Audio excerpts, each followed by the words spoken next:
ರಾಜ್ಯ ಸರ್ಕಾರ ಅಡಿಕೆಯಿಂದ ತಯಾರಾಗುವಂತಹ ಗುಟ್ಕಾ ಮತ್ತು ಪಾನ್ ಮಸಾಲವನ್ನ ಕರ್ನಾಟಕ ರಾಜ್ಯದಲ್ಲಿ ಬ್ಯಾನ್ ಮಾಡುವಂತ ಒಂದು ನೋಟಿಫಿಕೇಶನ್ ಹೊರಡಿಸಿದೆ. ಇದರಿಂದಾಗಿ ಅಡಿಕೆ ಬೆಳೆಗಾರರು ಬಹಳ ತಲ್ಲಣ ವ್ಯಕ್ತಪಡಿಸಿದ್ದಾರೆ. ಇಡೀ ರಾಜ್ಯದಲ್ಲಿ ಬೆಳೆಯುವಂತಹ ಅಡಿಕೆಯ ಮಾರುಕಟ್ಟೆ ಬಿದ್ದು ಹೋಗುವಂತ ಒಂದು ಪರಿಸ್ಥಿತಿ ನಿರ್ಮಾಣ ಆಗಿದೆ. ಇಡೀ ದೇಶದಲ್ಲಿ 60 ಭಾಗಕ್ಕಿಂತ ಹೆಚ್ಚು ಅಡಿಕೆಯನ್ನ ಕರ್ನಾಟಕ ರಾಜ್ಯದಲ್ಲಿ ಉತ್ಪಾದನೆ ಆಗ್ತಾ ಇದೆ. ಸುಮಾರು 5 ಲಕ್ಷಕ್ಕಿಂತ ಹೆಚ್ಚು ಕುಟುಂಬಗಳು, ಸುಮಾರು 10 ಲಕ್ಷಕ್ಕಿಂತ ಹೆಚ್ಚು ಅಪ್ರತ್ಯಕ್ಷವಾಗಿ ಇದರ ಮೇಲೆ ಅವಲಂಬಿತ ಕುಟುಂಬಗಳು, ಇವರೆಲ್ಲರ ಜೀವನಾಧಾರ ಇವತ್ತು ಅಡಿಕೆ ಆಗಿದೆ. ಸುಮಾರು 12 ಜಿಲ್ಲೆಗಳಲ್ಲಿ ಅಡಿಕೆಯನ್ನ ಬೆಳೆಯುವಂತ ಪ್ರದೇಶ ವಿಸ್ತರಣೆ ಆಗ್ತಾ ಇದೆ. ಇಂಥ ಸಂದರ್ಭದಲ್ಲಿ ಅಡಿಕೆಗೆ ರಕ್ಷಣೆ ಕೊಡಬೇಕು, ಅಡಿಕೆ ಬೆಳೆಗಾರರನ್ನ ರಕ್ಷಣೆ ಮಾಡಬೇಕು. ಇತ್ತೀಚೆಗೆ ಲೋಕಸಭೆಯಲ್ಲಿ ಉತ್ತರ ಕೊಟ್ಟ ಹಾಗೇನೆ ಸುಮಾರು 375 ಕೋಟಿ ರೂಪಾಯಿಗಳ GST ರೂಪದಲ್ಲಿ ಕೂಡ ಅಡಿಕೆಯಿಂದ ಒಂದು ವರ್ಷಕ್ಕೆ ಆದಾಯ ಬರ್ತಾ ಇದೆ.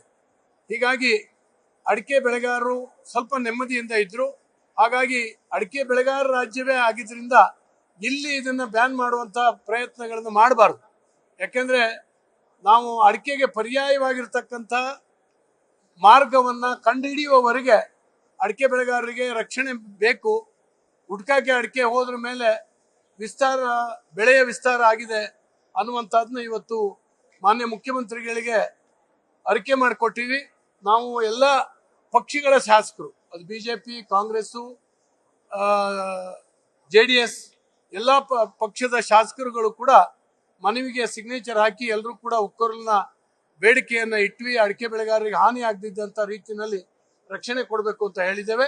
ಮಾನ್ಯ ಮುಖ್ಯಮಂತ್ರಿಗಳು ಸಾನುಭೂತಿಯಿಂದ ಅದನ್ನ ಕೇಳಿ ಖಂಡಿತವಾಗೂ ಅಡಿಕೆ ಬೆಳೆಗಾರರಿಗೆ ತೊಂದರೆ ಮಾಡೋದಿಲ್ಲ ನಮ್ಮ ಸರ್ಕಾರ ಅನ್ನುವಂಥ ಮಾತನ್ನ ಇವತ್ತು ಹೇಳಿ ಮನವಿಯನ್ನ ಸ್ವೀಕಾರ ಮಾಡಿದ್ದಾರೆ.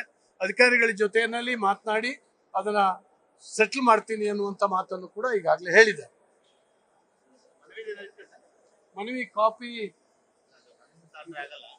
ಇದು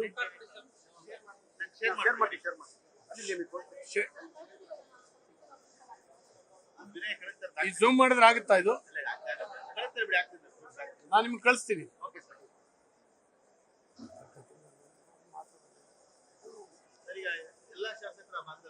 ಹೌದೌದು, ಎಲ್ಲ ಒಟ್ಟಿಗೆ ಭೇಟಿಯಾಗಿದ್ವಿ. ನಾವೀಗ ಭೇಟಿಯಾಗಿ ಅವರ ಚೇಂಬರ್ನಲ್ಲಿ ಮನವಿ ಕೊಟ್ಟು